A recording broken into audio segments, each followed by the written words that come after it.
நீங்கள் தவறவிட்ட எபிசோடுகளை இப்பொழுதே காணுங்கள் உங்கள் Tandivan.com மற்றும் Tandivan யூடியூப் சேனலில்.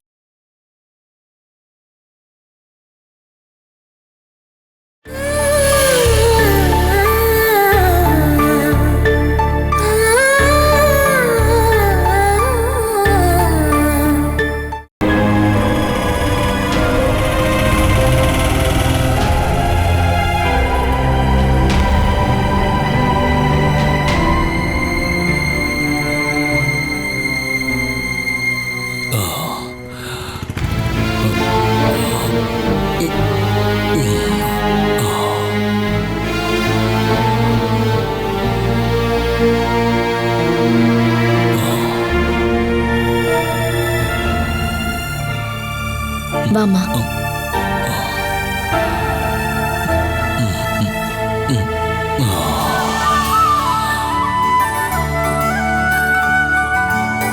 அக்கா அக்கா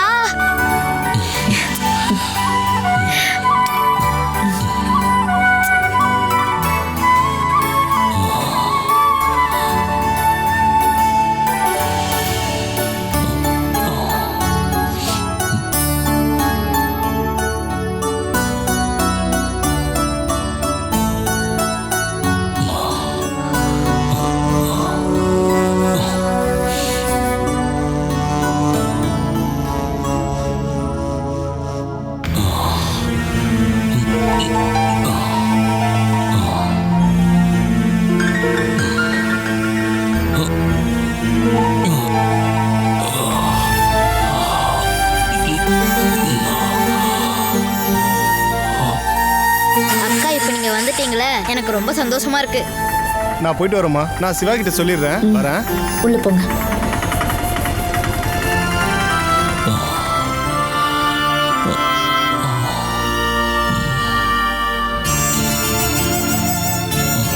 எதுக்காக என் அக்காவை இங்க இருந்து கூட்டிட்டு போனீங்க?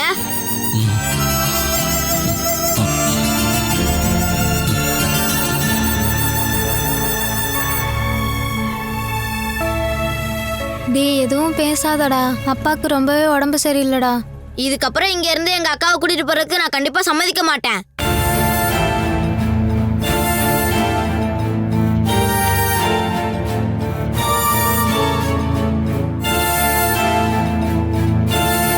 அப்பா இது பெருசா எடுத்துக்காதீங்க. அவன் எப்பவும் இப்படித்தான்.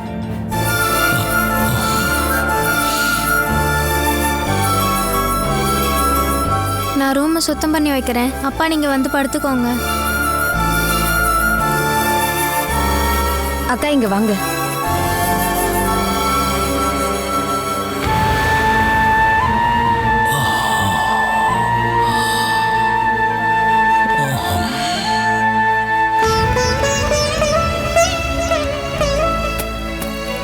இந்த பாரம் மறுபடியும் உங்க தலையில வந்து விழுந்துருச்சுல? இத பாரம்னு சொல்லக்கூடாது சித்தாரா, இது கடமையாச்சே. இந்த கடமை உங்களுக்கு மட்டும்தானா? உண்மையை சொல்லணும்னா நான் உங்க மேல மதிப்பு மரியாதை எல்லாமே வச்சிருக்கேன். ஆனா இந்த மாதிரி நீங்க சில வேலையை பண்ணும்போது கோவம் வருது. இவ்ளோ தூரம் நடந்தும் நீங்க திருந்தவே இல்லைல்ல?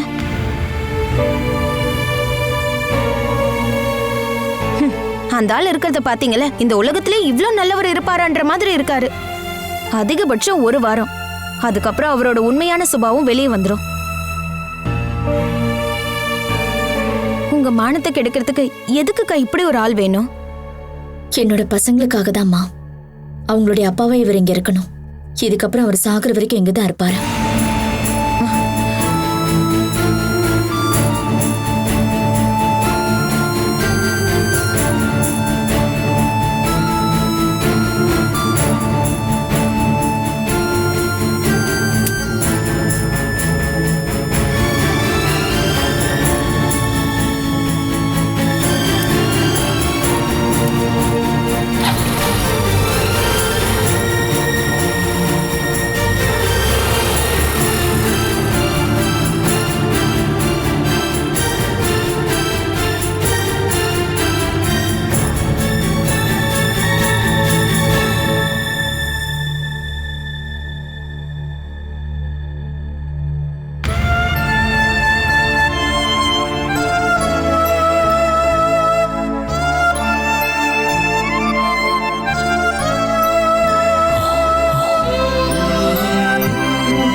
அப்பா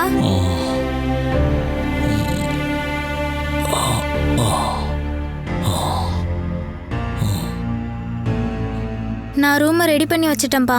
நீங்க வந்து படுத்துக்கோங்கப்பா. நான் அங்கே இருந்து செத்துருவனு தான் நினைச்சேம்மா. என் பொண்ணுதான் என்னை காப்பாத்திருக்கா. நான் இல்லப்பா, அம்மா தான்.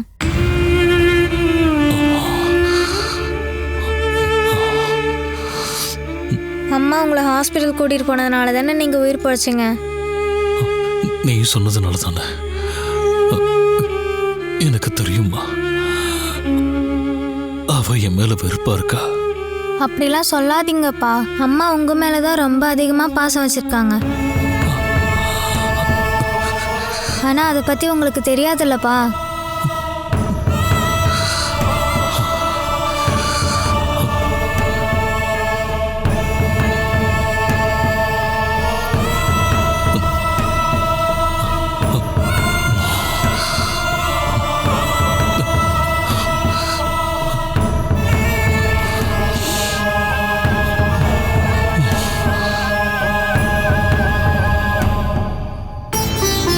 இதுக்கப்புறம் நம்ம எல்லாரும் சந்தோஷமா வாழலாம்ப்பா.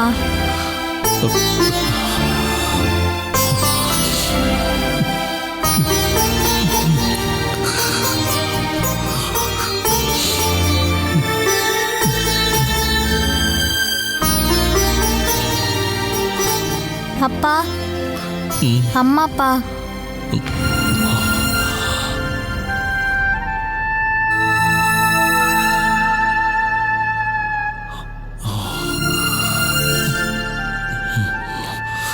அகிலா, அந்த ரூம்ல இருக்கிற பெட்ஷீட் எடுத்துட்டு வந்து நம்ம ரூம்ல விரிச்சு போட்டுவேமா. இன்னையில இருந்து உங்களுடைய அப்பா அங்கதான் வந்து படுக்கணும்.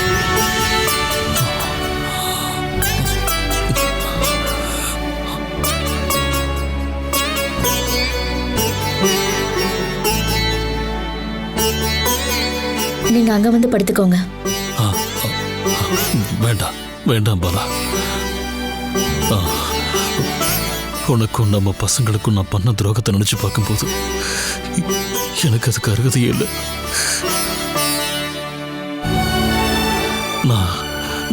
நான் அங்கேயே படுத்துக்கிறேன். எனக்கு இது அதிகம். ராத்திரியில உங்களுக்கு ஏதாவது தேவைப்பட்டுச்சுன்னா எனக்கு எப்படி தெரியும்? நீங்க எந்திரிக்கும் போது கீழே விழுந்துட்டீங்கன்னா யார் தூக்கி விடுவாங்க? நீங்க உள்ள வந்து படுத்துக்கோங்க.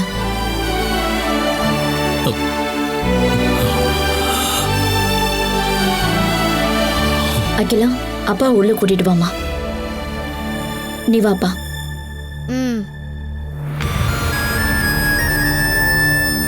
வாங்கப்பா, வாங்க.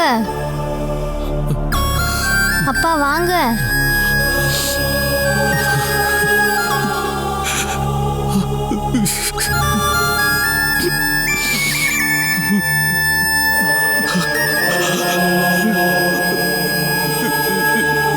அப்பா,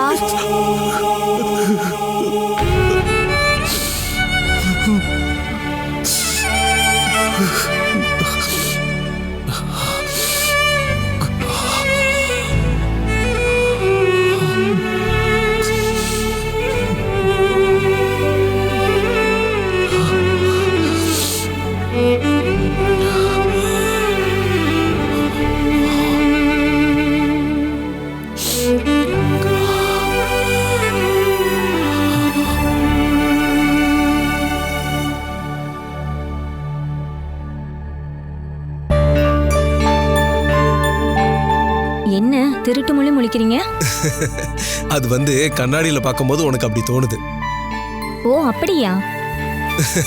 நான் இப்போ பெங்களூருக்கு ட்ரெயின்ல போயிட்டு இருக்கேன். நாளை காலையில தான் திரும்பி வருவேன். அப்படின்னா இந்த ரூம்ல இருந்து வெளியில போக முடியாதுன்னு அர்த்தம். எவ்வளவு நேரம் தான் சும்மாவே இருக்கிறது? போர் அடிக்கலையா? இங்க பாருங்க, பெங்களூர்ல வியாழக்கிழமை தான் நம்ம என்கேஜ்மெண்ட். அது வரைக்கும் கொஞ்சம் பொறுமையா இருங்க. அப்புறம் எதுக்கு இங்க நம்ம ரூம் போட்டோம்? அப்ப நம்ம வேற எங்க தான் நிம்மதியா இருக்கிறது? ஒண்ணு என் ஃப்ரெண்ட்ஸ், இல்ல சொந்தக்காரங்க, இல்லன்னா உங்க சொந்தக்காரங்க. அவங்க டிஸ்டர்பன்ஸ் இல்லாம இருக்கிறது இங்கதான். நாம நம்மளோட ஃபியூச்சரை பத்தி யாரோட தொந்தரவு இல்லாம நாம இங்க பிளான் பண்ணலாம். ரெஜிஸ்டர் மேரேஜ் பெங்களூர்ல வச்சு பண்றதா நல்லது. இங்க பண்ணா மத்தவங்களுக்கு தெரிஞ்சு போயிடும் இல்லையா? அது நம்ம அங்க போனதுக்கு அப்புறம் முடிவு பண்ணிக்கலாம். இங்க பாரு, சாப்பாடு வந்துருச்சு. போய் கதவை திறந்து விடு. ஒருவேளை எனக்கு தெரிஞ்சவங்க யாராவது வெளியில வந்திருந்தாங்கன்னா. அப்ப இதுக்கு முன்னாடி இங்க வந்திருக்கீங்களா? ஏய், அப்படிலாம் ஒண்ணும் இல்ல. என் வீட்டு பக்கத்துல இருக்கவங்க நிறைய பேர் இந்த ஊர்ல வந்து வேலை பாக்குறாங்க, அதுதான். அப்படியா? அவங்க என்ன உங்ககிட்ட துருவி விசாரிக்க போறாங்களா என்ன? போய் கதவு திறங்க, எனக்கு ரொம்பவே பசிக்குது. நான் என் முடியை கிளியர் பண்ணிக்கிறேன். சரி.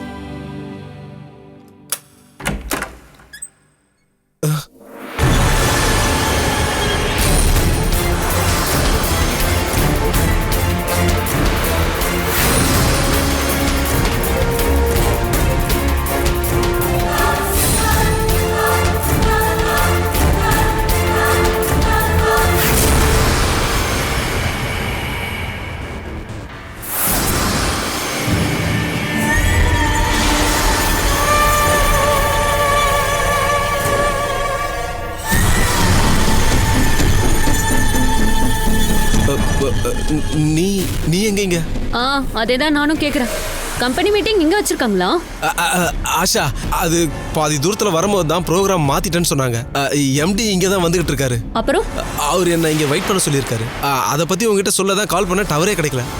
கொஞ்ச நாளைக்கு சிக்னல் இல்லாம இருந்துட்டேன், அவ்வளவுதான்.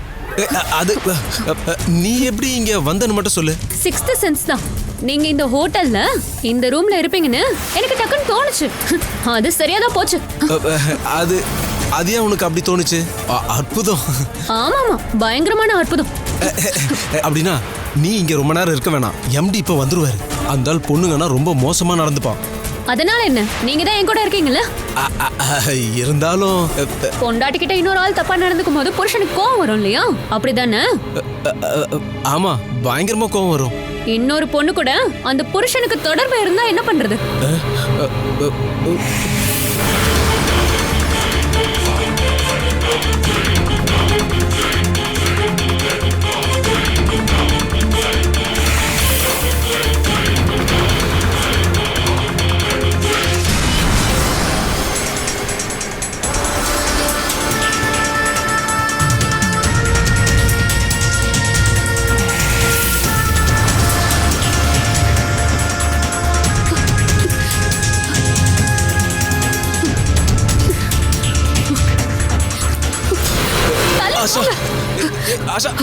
கள்ள புருஷனோட பொண்டாட்டி, தாலி கட்டின பொண்டாட்டி. ஆஷா,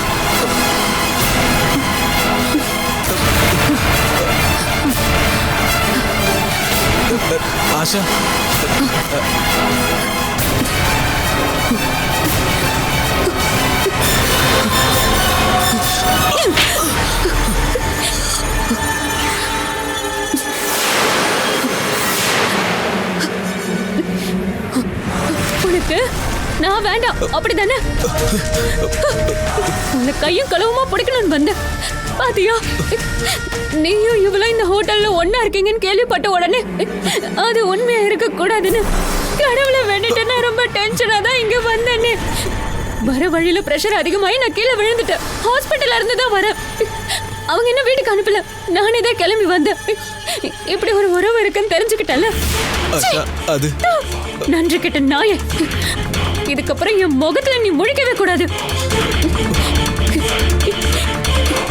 இதுக்கப்புறம் உன்னோட வாழ்க்கையில நானும் என்னோட பொண்ணும் என் வயித்துல இருக்க குழந்தையும் வரவே மாட்டோம்.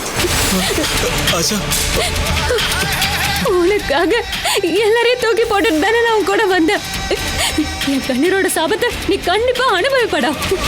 இதுக்கப்புறம் நீ நல்லாவே இருக்க மாட்ட. நீ இவ கூடயே இருந்துக்கோ. இதுக்கப்புறம் என்ன தேடி வந்துடாத.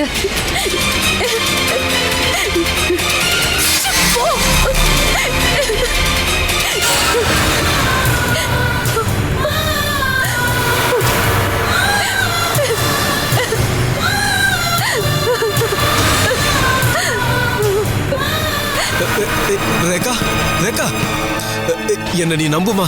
நான் தான் சொன்னல, அவ ஒரு பைத்தியக்காரி. அப்படி இருக்கிறதுனால தான் இங்க வந்து பிரச்சனை பண்ணிருக்காவ. ரேகா, நான் சொல்றது கொஞ்சம் கேள. ரேகா, ரேகா சொல்றதை கேளு. ரேகா, ரேகா, உனக்கு அவளை பார்த்தோன்னே தெரிஞ்சிருக்குமே அவ ஒரு மென்டல் பேஷண்ட்னு. சொல்றல, நீ ஒரு வார்த்தை சொல்லு. ரொம்ப நாள் வெயிட் பண்ண வேணாம், நாளைக்கே நம்மளோட கல்யாணம். நாம பழகுன நாள்ல இருந்து இன்னைக்கு வரைக்கும் நான் உங்ககிட்ட பொய் சொன்னதே கிடையாது. ஆனா நீங்க சொன்னது எல்லாமே இப்போ வரைக்கும் பொய் தான். உங்களை நம்பின என்கிட்ட பொண்டாட்டிக்கு பைத்தியம் முடிச்சிருக்குன்னு பொய் கதையை சொல்லி என்ன நீங்க நம்ப வச்சிருக்கீங்க. கதை இல்ல, அவ உண்மையிலேயே மென்டல் தான். இதுக்கப்புறமும் என்கிட்ட பொய் சொல்லாதீங்க. நான் முட்டாள் நினைச்சிட்டு உங்க சதியில என்ன விழ வைக்கணும்னு நினைச்சிடாதீங்க. ரிஜிஸ்டர் மேரேஜுக்கு முன்னாடி இது தெரிஞ்சது ரொம்ப நல்லதா போச்சு. இல்லனா நீங்க வச்ச ட்ராப்ல உங்ககிட்ட நான் நிரந்தரமா மாட்டியிருந்திருப்பேன். ரேகா, என்னை விட்டு போகாத. உங்க கண்ணத்துல அடி விழக்கூடாதுன்னு நினைச்சா தள்ளி நில்லுங்க. ரேகா, நீங்க பைக் வாங்குறதுக்கு நான் கொடுத்த 50,000 முதற்கொண்டு நீங்க பல தடவை பல வகையில என்கிட்ட இருந்து எவ்வளவு பணம் வாங்கியிருந்தீங்களோ அதை எனக்கு திரும்ப கொடுக்கணும். 1 மாசம் தான் டைம். அதுக்குள்ள என் அக்கௌண்ட்ல அந்த பணம் மட்டும் வரலன்னா உங்களுக்கு எதிராக நான் கேஸ் கொடுப்பேன். Cheating case. அதை மட்டும் என்ன செய்ய வச்சிடாதீங்க. ரேகா, நான் சொல்றதை கேளு. ரேகா, ரேகா, ஏன் அவசரப்படாத. ரேகா, ரேகா, நாசமா போச்சு.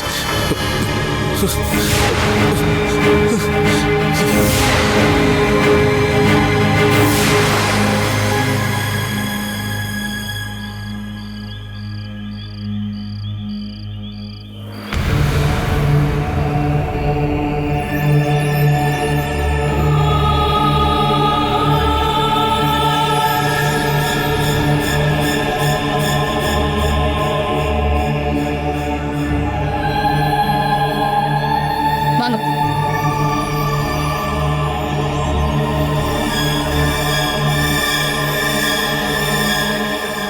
நீங்க அப்படி நில்லுங்க, நான் பாய விரிக்கிறேன்.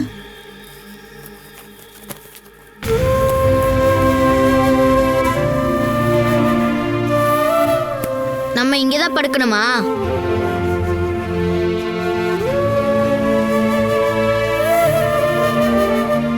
நாம கொஞ்ச நாளைக்கு இப்படி படுக்க பழகிக்கலாம். வாங்க, வந்து படுங்க. ம்.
படுத்துக்கோங்க.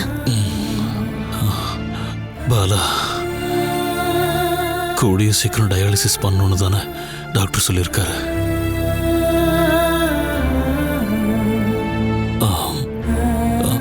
அதை எப்ப பண்ண முடியும்? எங்கேயாவது கடன் கொடுத்தாங்கன்னா எனக்கு நோய் குணமாகி உடம்பு சரியானதுக்கு அப்புறம் நான் வேலை செஞ்சு அந்த கடன் அடைச்சிடுறேன்.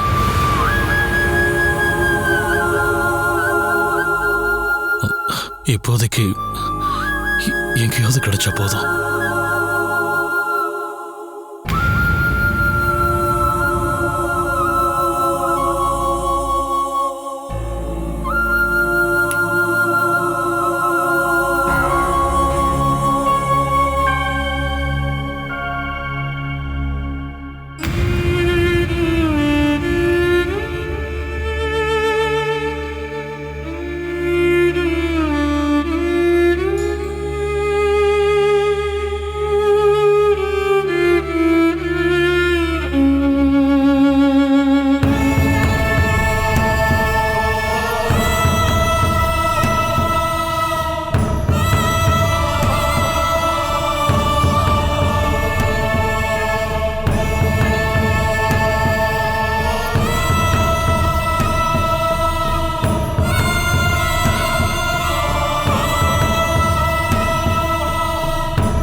எனக்கு ரொம்ப ஆசையா இருக்குமா.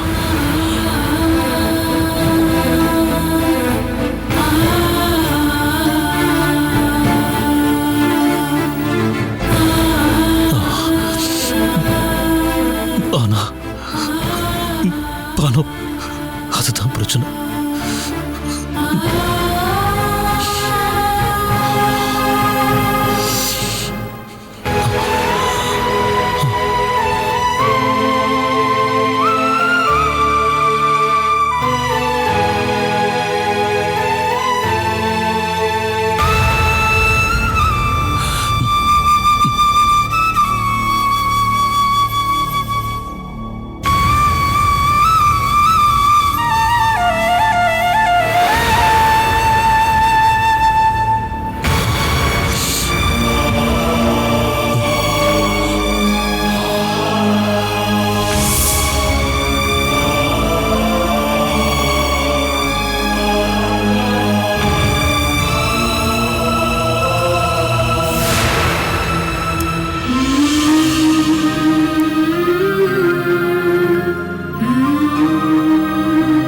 எதுக்காக வலையில கழட்டுறீங்கம்மா? உனக்காக கொஞ்சம் நகைகளை சேர்த்து வைக்கணும்னு நான் எப்பவுமே நினைப்பேம்மா. நாம என்னதான் பத்திரமா வச்சுக்கிட்டாலும் அது நமக்கு யூஸ் ஆகாதுன்னு என் அனுபவத்து மூலமா நான் அதை கத்துக்கிட்டேன். அதனால நான் இதையுமே கழட்டி வச்சிட்டேன். எனக்கு ஒரு வேலை கிடைச்சதுக்கு அப்புறமா அன்னைக்கு உங்க கை நிறைய தங்க நகைகளா வாங்கி போடுவேன். அந்த ஆசை எல்லாமே முடிஞ்சு போச்சுமா. இப்ப எல்லாத்தையுமே நான் விதிக்கிட்டு விட்டு கொடுத்துட்டேன். உன் அப்பாவுக்கு ட்ரீட்மெண்ட் கொடுக்க இதை விற்கணும். ஒரு வேலை அடகு வச்சோன்னா திரும்ப மிக்கிறதுக்கு நம்மளால முடியாதா? நான் போயிட்டு வந்துடுறேம்மா. உன் அப்பாவை கொஞ்சம் ஜாக்கிரதையா பாத்துக்கோ.